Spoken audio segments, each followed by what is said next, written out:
दुमका में होगा प्रधानमंत्री मोदी का कार्यक्रम। प्रधानमंत्री नरेंद्र मोदी के 28 मई वाले झारखंड दौरे में कुछ बदलाव हुआ है। पीएम का कार्यक्रम 28 मई को दुमका में होगा, जो पहले टिटीपाड़ा में होना था। पीएम यहां हवाई अड्डे पर संथाल परगना प्रमंडल के तीनों लोकसभा क्षेत्रों से अपनी पार्टी के उम्मीदवारों के पक्ष में वोट मांगेंगे। भाजपा ने इसकी तैयारी शुरू कर दी गई है। पीएम दुमका में चुनावी सभा को संबोधित करेंगे। इस मौके पर संथाल परगना प्रमंडल में दुमका, गोड्डा और राजमहल के प्रत्याशी सीता सोरेन, निशिकांत दुबे और ताला मरांडी मौजूद रहेंगे। भाजपा के नेता और कार्यकर्ता इसे लेकर काफी उत्साहित हैं। कार्यक्रम को लेकर पार्टी पदाधिकारियों ने दुमका हवाई अड्डा परिसर का जायजा भी लिया है। प्रधानमंत्री के कार्यक्रम को सुचारू रूप से संचालित करने के लिए इसे लेकर सभी पहलुओं पर विचार चर्चा की गई है। बीजेपी के दुमका लोकसभा प्रभारी राज पलिवार ने कहा कि प्रधानमंत्री के कार्यक्रम में आने वाले सभी पार्टी कार्यकर्ताओं और आम लोगों को किसी तरह की परेशानी न हो, इसका विशेष रूप से ख्याल रखा जाएगा। उन्होंने दुमका एयरपोर्ट का निरीक्षण भी किया है।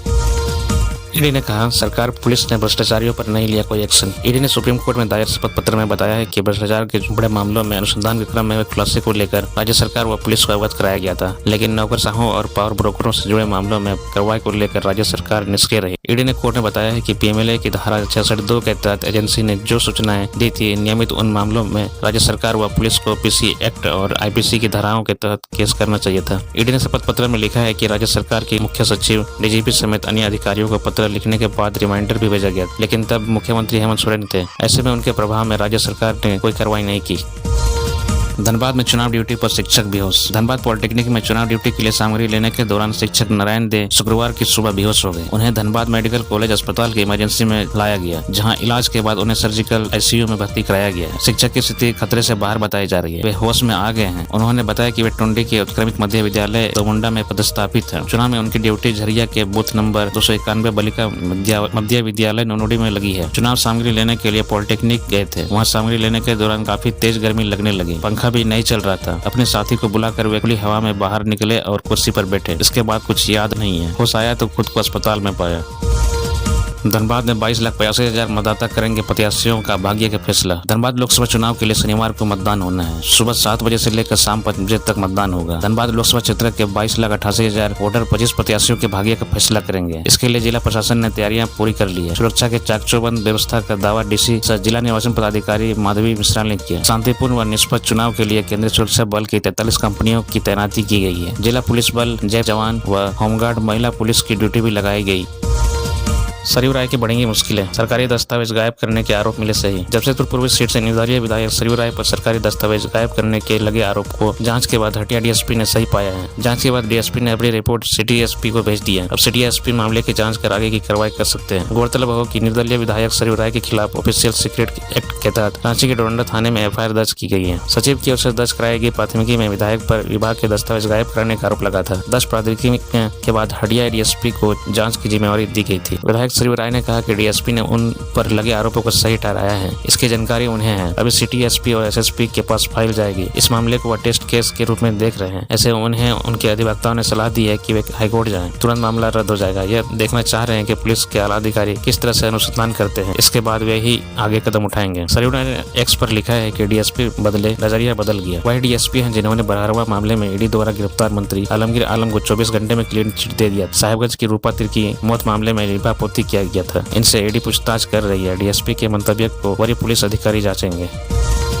ईडी रडार पर 2 मंत्री, दर्जन भर विधायक। आलमगीर से जुड़े केस में एक-एक करके सबसे होगी पूछताछ। झारखंड सरकार के ग्रामीण विकास विभाग में 3,000 करोड़ के प्रोसीड ऑफ क्राइम का खुलासा करने वाली केंद्रीय एजेंसी ईडी की जांच में झारखंड सरकार के 2 मंत्री समेत दर्जन भर विधायकों के नाम सामने आने की बात कही जा रही है। ईडी के अधिकारियों के मुताबिक बारी बारी से इन नेताओं का बयान दर्ज किया जाएगा। ग्रामीण विकास विभाग के टेंडर में हुई कमीशनखोरी में कुछ ऐसे विधायकों का भी नाम आया है जो पूर्व में अलग अलग मामलों में ईडी के रडार में रह चुके हैं। ईडी ने जांच में पाया है कि मंत्री आलमगीर आलम के जरिए इन नेताओं ने ठेकों का आवंटन कराया। इन ठेकों में कभी कमीशन खोरी होने के खुलासा एजेंसी की जांच में हुआ है। इधर ईडी 4 साल में ग्रामीण विकास विभाग के सभी ठेकों की स्कैनिंग कर रही है। कई ठेकों की पैरवी के लिए विधायकों के पत्र और उसके आवंटन की जानकारी व कमीशन खोरी के रिकॉर्ड मिलने के बाद ईडी ने राज्य सरकार से ग्रामीण विकास विभाग के प्रत्येक ठेकों और उससे भुगतान की जानकारी के लिए पत्र लिखने की बात कही है। ईडी ने गुरुवार को भी इस मामले में ग्रामीण विकास मंत्री आलमगीर आलम से पूछताछ की है। वहीं अब तक इस मामले में 1 दर्जन से अधिक इंजीनियरों और ठेकेदारों का बयान दर्ज किया जा चुका है। ईडी की जांच में इस बात के साक्ष्य मिले हैं कि राजस्व में जल संसाधन विभाग के सचिव स्तर के एक अधिकारी ने इंजीनियर से तबादला रोकने के लिए 10 लाख रुपए घूस लिए थे। इस भुगतान को लेकर विचैट को भी ईडी ने हासिल किया है। सचिव स्तर के अधिकारी को इंजीनियर ने ग्रामीण विकास विभाग में एक्सटेंशन पर बने रहने के लिए पैसे दिए थे। ये पैसे जमशेदपुर में रहने वाले एक इंजीनियर से लिए गए थे। ग्रामीण विकास विभाग के ठेकों में कमीशनखोरी को लेकर सहायक इंजीनियर की भूमिका सामने आई है। बिना डरे करे मतदान, चुनाव के शहर का माहौल बिगाड़ा तो होगी जेल, पुलिस का सख्त निर्देश। रांची में 25 मई को मतदान होना है। शांतिपूर्ण मतदान के लिए गुरुवार को राजधानी के हर थाना क्षेत्र में पुलिस के द्वारा फ्लैग मार्च किया गया। एसएसपी चंदन कुमार सिन्हा ने बताया कि लोकसभा चुनाव के दौरान मतदाता निर्भीक होकर मतदान करें, इसके लिए राजधानी में फ्लैग मार्च किया गया। उन्होंने कहा कि फ्लैग मार्च के जरिए आम लोगों के बीच संदेश दिया गया कि वे लोकतंत्र के महापर्व में खुलकर भाग लें। कोई भी असामाजिक तत्व अगर मतदान के दौरान शहर में शांति और सौहार्द को बिगाड़ने की कोशिश करेगा तो उसे बख्शा नहीं जाएगा, उन पर सीधी कार्रवाई की जाएगी, गिरफ्तार कर उन्हें जेल भेज दिया जाएगा। दूसरी ओर रांची लोकसभा क्षेत्र अंतर्गत सिल्ली, खेजड़ी, रांची, हटिया, कांके और ईसागढ़ विधानसभा क्षेत्र में मतदान के लिए पोलिंग पार्टियों की बूथ टैगिंग पूरी हो गई है। फोटोयुक्त रंगीन मतदाता पर्ची वितरण करने को लेकर 2 मामले दर्ज। हजारीबाग के बरही में आचार संहिता उल्लंघन को लेकर थाना में 2 अलग-अलग मामले दर्ज किए गए हैं। आरोप है कि मतदान के दिन बेदंगी पंचायत के कोयली गांव बूथ संख्या 306 पर भाजपा कार्यकर्ता कमलपुर छाप मतदाता पर्ची वितरण कर रहे थे। इसकी सूचना आरओ सर बीडीओ सीआर इंदिवार को मिली। बीडीओ ने स्थल का निरीक्षण कर पर्ची जब्त किया और मतदान के बाद अज्ञात के विरुद्ध बरही थाना में आचार संहिता उल्लंघन का मामला दर्ज कराया। दूसरा मामला मलकोको पंचायत के 2 मतदान केंद्र का है, जहाँ चुनाव कार्य में लगे शिक्षक को भाजपा के समर्थन में कार्य करते पाया गया। सेक्टर मजिस्ट्रेट ने शिक्षक के विरुद्ध बरही थाना में मामला दर्ज कराया है। यह जानकारी जेपीएस सावन मांझी ने दी है, जिसकी पुष्टि थाना प्रभारी इंस्पेक्टर चंद्रशेखर कुमार ने की है। जेईई एडवांस परीक्षा 26 जून से 700 विद्यार्थी होंगे शामिल। आईआईटी में दाखिला के लिए होने वाले जेईई एडवांस की परीक्षा 26 जून को होगी। इसमें जमशेदपुर के 700 विद्यार्थी भाग लेंगे। इसमें 2 पेपर की परीक्षा होगी। दोनों पेपर में फिजिक्स, केमिस्ट्री, मैथ के सवाल पूछे जाते हैं। परीक्षा ऑनलाइन माध्यम से होगी और जेईई मेन रिजल्ट के शीर्ष 2.5 लाख अभ्यर्थी इसमें बैठने के योग्य हैं। परीक्षा 3 घंटे की 2 पालियों में आयोजित की जानी है। पहली पाली सुबह 9 बजे से दूसरी दोपहर 2:30 बजे से शुरू होनी है। उम्मीदवारों को रिस्पॉन्स शीट 31 मई को जारी होगी। इसके बाद एडवांस 2024 के प्रोविजनल आंसर की जारी की जाएगी, जिन पर स्टूडेंट्स अपनी आपत्ति 3 जून तक दर्ज करा सकेंगे। इन आपत्तियों की समीक्षा के बाद परिणाम की घोषणा 9 जून को की जाएगी।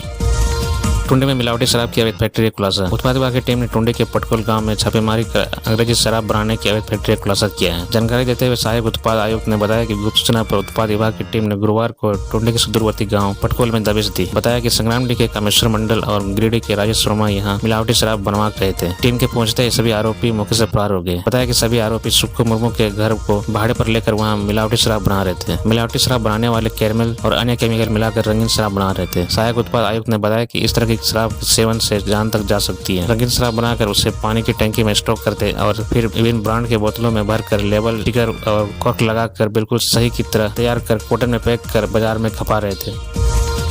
आकाश किनारे में जोरदार आवाज के साथ फटी जमीन, घर जमीन दोज। आकाश किनारे भुइया धोड़ा में बुधवार की रात लगभग 8:30 बजे जोरदार आवाज के साथ गोप बन गया। गोप से लगातार गैस रिसाव हो रहा है। बहुत आसान के बाद यहाँ 15 फीट लंबा चौड़ा गोप बन गया, जिसमें घर का एक कमरा समा गया। घर का सारा सामान जमीन दोज हो गया। गोप के अंदर घर के आंगन में लगे अमरूद का पेड़ भी उसी में समा गया। इस घटना में परिवार के लोग बाल बाल बच गए। घटना के संबंध में स्वर्गीय चंद्र भुइया की पत्नी सावित्री देवी ने बताया कि उनका आवास ध्वस्त होकर गोप में समा गया। घर के सभी सामान, पंखा, टीवी और अन्य सामग्री गोप के अंदर चला गया। गोप बनने के बाद यहाँ अफरा तफरी मच गई। चिल्लाने की आवाज सुनकर स्थानीय लोगों ने मदद कर आवास में फंसे लोगों को किसी तरह बाहर निकाला। सावित्री देवी की 4 बेटे हैं जो साथ में रहते हैं। सभी लोग मजदूरी कर जीवन यापन करते हैं। बताया जाता है कि घर के अंदर में खटिया में सो रहे राजकुमार भुइया विश्वास को गोप में समाने से पूर्व लोगों ने खींचकर निकाल लिया। इसके बाद रात में ही अगल बगल के कमरे का सामान बाहर निकाल दिया। भयभीत लोग अपने अपने घरों को छोड़कर भाग खड़े हुए। सभी ने पास के दूसरे घरों में शरण लिए। इधर घटना की सूचना पाकर झामुमो नेता रतिलाल टुडू समेत अखिल भारतीय भुइया कल्याण समिति के सचिव राजकुमार भुइया व आनंदी यादव पहुंचे और यहाँ रह रहे लोगों की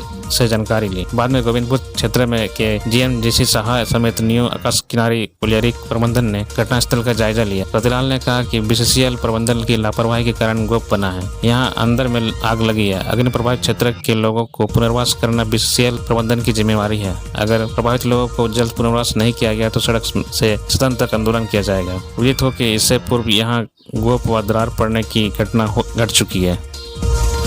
ट्रक की चपेट में आकर महिला की मौत। चाईबासा में ट्रक की चपेट में आने से सब्जी विक्रेता महिला निमडी निवासी 35 वर्षीय लीला देवी की मौत हो गई। जानकारी के अनुसार बुधवार की रात लगभग 9:45 बजे लीला बड़ी बाजार से सब्जी बेचकर घर लौट रही थी। रास्ते में गांधी टोला स्थित रतनलाल गैरेज के पास ट्रक ने पीछे से धक्का मार दिया। इससे महिला की घटनास्थल पर मौत हो गई। उसी समय सदर थाना पुलिस सूचना पाते ही घटनास्थल पर पहुंच गई और शव को अपने कब्जे में लेकर सदर अस्पताल लाई। यहाँ गुरुवार को पोस्टमार्टम कराया गया। पोस्टमार्टम के बाद शव को परिजनों को सौंप दिया गया।